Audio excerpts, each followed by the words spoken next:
राजस्थान। वैसे रहने वाले कहाँ के थे? जन्म स्थान कहाँ था? हमारा जो जन्म स्थान पूरा भारत ही अपना जन्म स्थान है।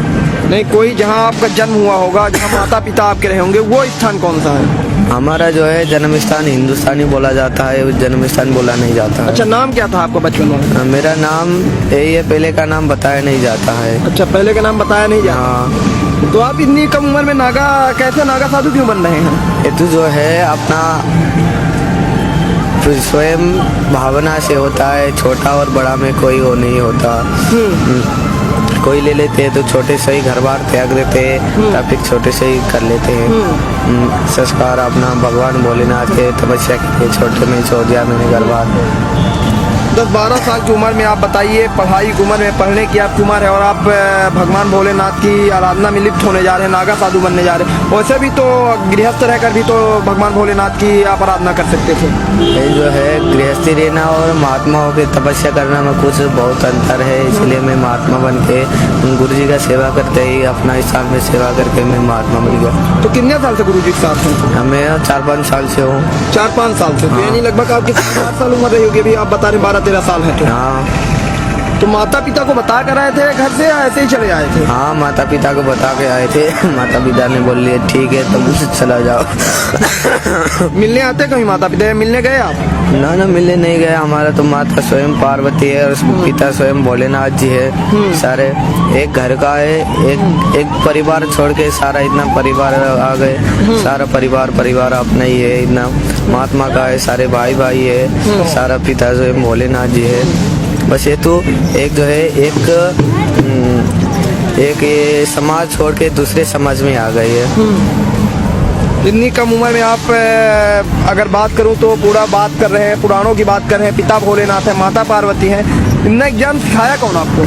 मैं तो ज्ञान जो है अपना ज्ञान जो है आप अपने आप में ही स्वयं सोचना पड़ता है ना, जो ध्यान में बैठ लेते हैं तब फिर अपने आप ज्ञान आ जाता है करके।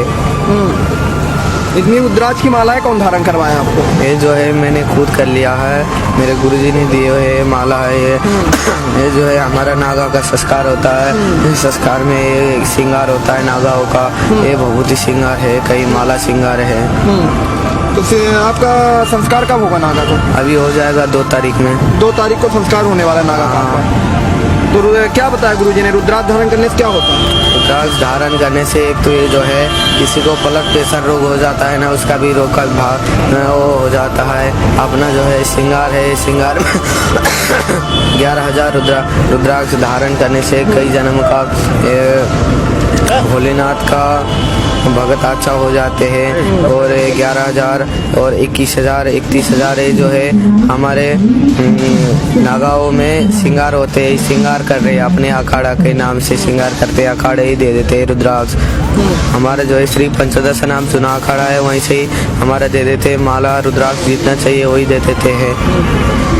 तो माता पिता की याद नहीं आती आपको? हाँ, माता पिता की याद, अब भोलेनाथ पार्वती माता पिता है तो याद आती रहती है। सारा माता पिता में बोला ना आपको, एक जो समाज छोड़ के दूसरे समाज में आ गए हैं, सारे माता पिता ही है।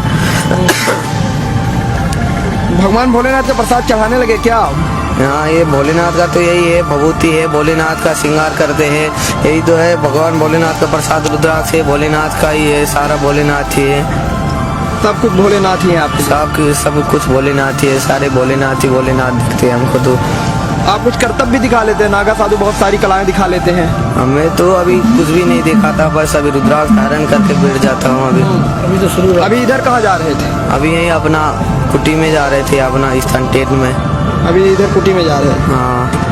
तो ये देखा आपने, ये एक बाल योगी नागा हैं, बनने जाएंगे, नागा बन जाएंगे बता रहे हैं 2 तारीख को। और लगभग 5-6 साल 7-8 साल की उम्र में इन्होंने घर परिवार छोड़ दिया। ये बोल रहे हैं कि मेरे माता पार्वती है, पिता भोलेनाथ है, भगवान भोलेनाथ के पिता मान लिए, उन्हीं की आराधना करेंगे, माता पार्वती और भोलेनाथ की। यही बोल रहे हैं कि सारा हिंदुस्तान ही मेरा परिवार है। क्योंकि आप जानते हैं सनातन धर्मी जो होते हैं वो विश्व का कल्याण चाहते हैं और उन्हें